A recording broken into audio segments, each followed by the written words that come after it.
Hello dear student मैं हूं हार्दिक बरवालिया और हम सीख रहे थे क्लास 10 का मैथ्स। तो स्टूडेंट मैथ्स में हम पहुंच गए थे चैप्टर नंबर 8 की एक्सरसाइज 8.4, उसका क्वेश्चन नंबर 5 में हम सम कर रहे थे। तो आज हम सीखने वाले हैं क्वेश्चन 5 के लास्ट टू सम्स 9 और 10।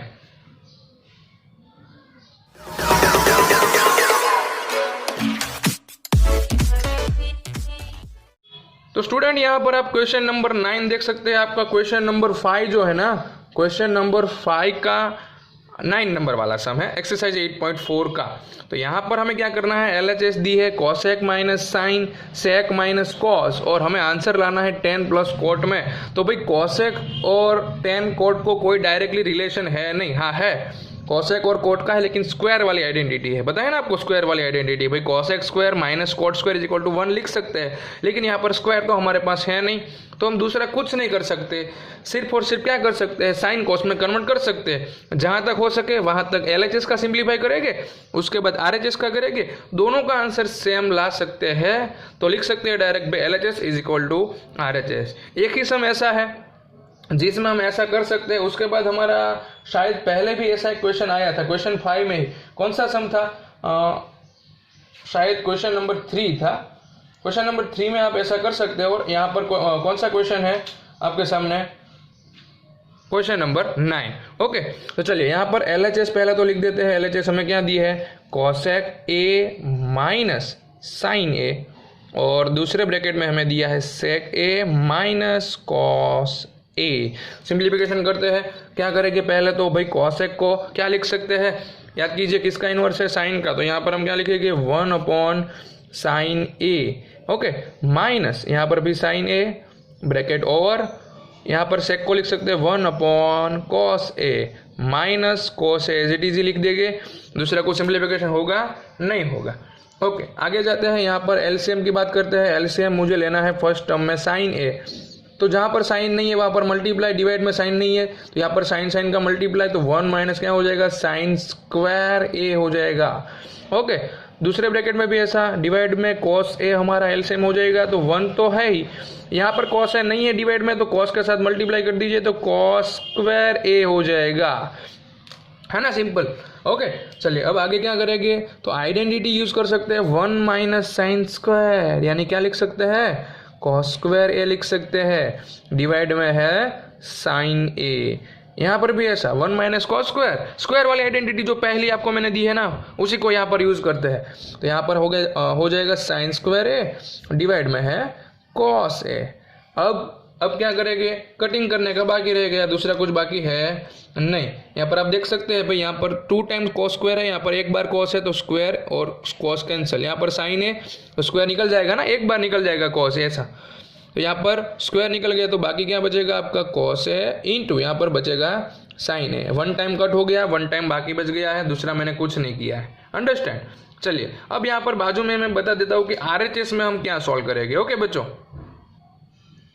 स्टूडेंट, तो यहाँ पर हम RHS लिख देते हैं। RHS हमें क्या दी है, तो RHS आप देख सकते हैं, यहाँ पर जो राइट साइड होगा RHS होगा 1 अपॉन क्या दिया है हमें, tan A plus cot A। तो यहाँ पर भी सिंप्लीफाई कर देते हैं, साइन कॉस में कन्वर्ट कर देते हैं, और आंसर और साइन और कॉस के फॉर्म में ही ला देते हैं बच्चों, दूसरा कुछ करने की ज़रूरत है नहीं। तो यहाँ पर पहले तो ऊपर 1 है और बड़ा सा डिवाइड बना देते हैं। tan को क्या लिख सकते हैं, sine A upon cos A, plus करके कोट को क्या लिख सकते हैं, cos A upon sine A। Simple सा, सिर्फ मैंने साइन और कॉस में क्या किया, कन्वर्ट किया, दूसरा कुछ किया नहीं है। अब डिवाइड में LCM करेंगे, ऊपर तो 1 का 1 ही है, डिवाइड में LCM तो दोनों का मल्टीप्लाई होगा, cos A into sine A, और ऊपर क्या करना पड़ेगा, तो क्रॉस मल्टीप्लाई, साइन का साइन के साथ, तो sine square A plus cos का कॉस के साथ, तो कॉस स्क्वायर A। इतना सा होगा, दूसरा कुछ होगा नहीं, यहाँ पर नहीं कुछ नहीं कर सकते। अब क्या होगा, सिंप्लीफाई होगा, दूसरा कुछ होगा तो नहीं। ऊपर तो 1 का 1 ही है, डिवाइड में आइडेंटिटी हो जाएगी sine square plus cos square यानी 1, और डिवाइड में बच गया है क्या, sine A into cos A। मैंने सिर्फ प्लेस चेंज कर दी, साइन को पहले लिख दिया, दूसरा कुछ नहीं किया। ओके, चलिए अब क्या करेंगे, तो 1 एज इट इज़, यहाँ पर जो डिवाइड में टर्म है उसको मुझे यहाँ पर मल्टीप्लाई में लिखना है, तो जो डिवाइड में है डिनोमिनेटर में उसको क्या करना पड़ेगा, रेसिप्रोकल तो यहाँ पर हम क्या लिख सकते हैं भाई, साइन ए ऊपर चला जाएगा, कॉस ए भी ऊपर चला जाएगा और डिवाइड में 1 आ जाएगा। तो यहाँ पर 1 1 कैंसिल, यानी आपका आंसर क्या हो जाएगा, sign A into cos A. तो यहाँ पर LHS में भी साइन कॉस, यहाँ पर भी साइन कॉस, यानी हम सिंपली लिख सकते हैं LHS is equal to RHS। दूसरा आपको कुछ लिखने की ज़रूरत नहीं है। ओके, तो यहाँ पर 9 नंबर वाला सम आपका ऐसा था कि भाई आपको दोनों साइड सिंप्लीफाई करना था। आप एक साइड सिंप्लीफाई करके आंसर नहीं ला सकते, इसलिए मैंने दोनों साइड किया है। अंडरस्टैंड। तो चलिए लास्ट क्वेश्चन देख लेते हैं, क्वेश्चन 5 का सम नंबर 10। स्टूडेंट, तो यहाँ पर आप देख सकते हैं क्वेश्चन नंबर 10 थोड़ा सा अलग है। क्या दिया है आपको, 1 + tan square A upon 1 + cot square A is equal to करके दूसरा टर्म दिया है 1 - tan A upon 1 - cot A whole square is equal to tan square A. हमें तीनों टर्म को इक्वल बताना है, तो यहाँ पर हम एक सिंपल सा रूल यूज करेंगे। क्या रूल यूज करेंगे कि भाई आपको ऐसा दिया है, क्या दिया है, आपको ऐसा दिया है कि भाई x is equal to z और y इज इक्वल टू भी क्या है, z। तो हम डायरेक्टली क्या लिख सकते हैं, x is equal to y is equal to z, ऐसा लिख सकते हैं। सिंपल, x भी z जितना है, y भी z जितना है, तो x और y भी इक्वल हुए और z भी इक्वल ही है। तो यहाँ पर हम ऐसे ही करेंगे, जो फर्स्ट टर्म है ना उसके इक्वल टू हम लास्ट टर्म प्रूव कर देंगे और सेकंड टर्म के इक्वल टू में भी लास्ट टर्म प्रूव कर देंगे।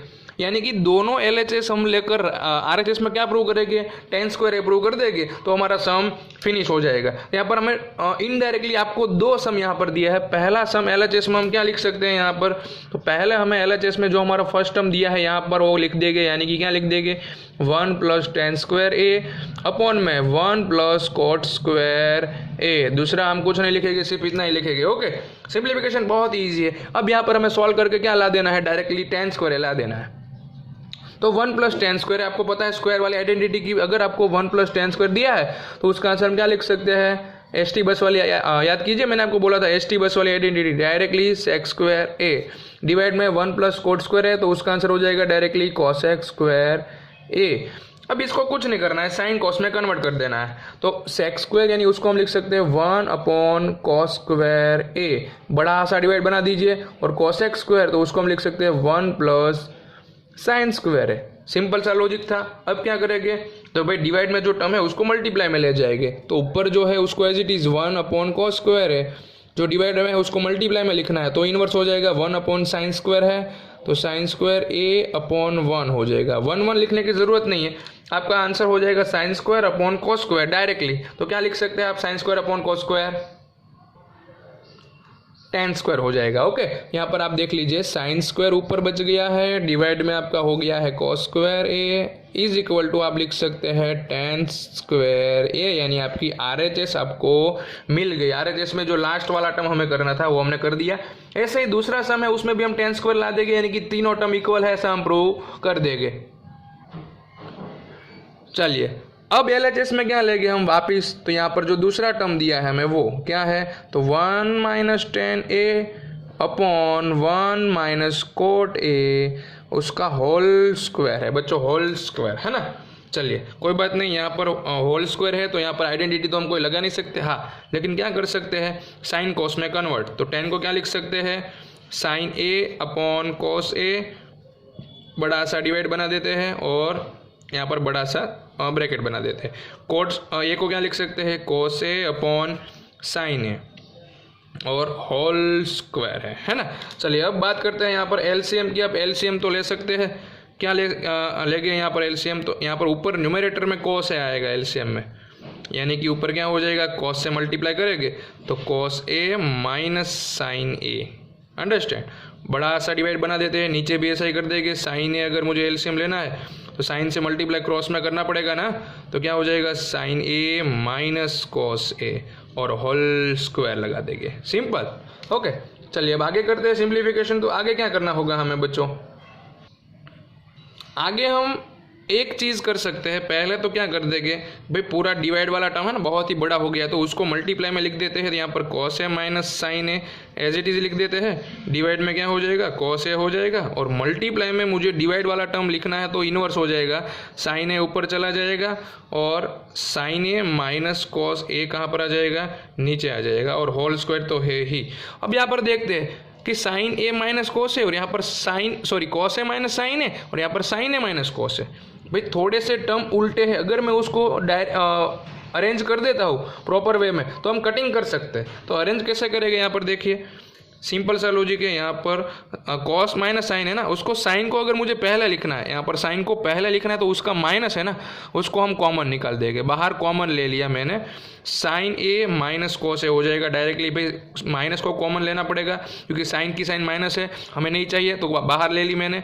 कॉस की भी माइनस हो जाएगी, नहीं है तो ओके। और मल्टीप्लाई में जो भी टर्म है हमारा एज इट इज ही रहेगा साइन ए, और डिवाइड में यहाँ पर है sign A minus cos A, और होल स्क्वायर तो है ही। तो यहाँ पर आप देख सकते हैं हमारा दोनों टर्म इक्वल हो गया तो कैंसिल भी हो जाएगा। तो बाकी कौन सा टर्म बचेगा भाई, एक तो माइनस बचेगा और ऊपर बचेगा साइन ए, और डिवाइड में बचेगा कॉस ए और होल स्क्वायर। तो अब यहाँ पर आप ब्रैकेट में देख सकते हैं साइन अपॉन कॉस का फॉर्म बन गया है, यानी कि उसको हम क्या लिख सकते हैं directly minus 10a whole square. बच्चों होल स्क्वायर है उसको मैं रिमूव कर दूंगा ना, तो जो स्क्वायर है वो 10 को मिल जाएगा और माइनस की साइन हट जाएगी, क्योंकि कोई भी का स्क्वायर होगा किसी भी नंबर का तो माइनस निकल जाता है, यानी कि डायरेक्टली आप 10 स्क्वायर ए लिख सकते हैं।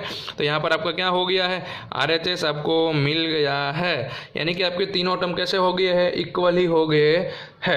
ओके, तो इस तरह से हमने यहाँ पर क्वेश्चन 5 के 10 सम थे, सभी सम बारी बारी अलग अलग वीडियो में फिनिश कर दिए और हमारा चैप्टर भी फिनिश कर दिया। तो अगर आपको इसी तरह से सभी चैप्टर सीखने हैं तो मेरी चैनल को सब्सक्राइब और सभी वीडियो को लाइक और अपने फ्रेंड को शेयर करना मत भूलिए। ओके, तो मिलेंगे नेक्स्ट चैप्टर में, तभी तक के लिए गुड बाय।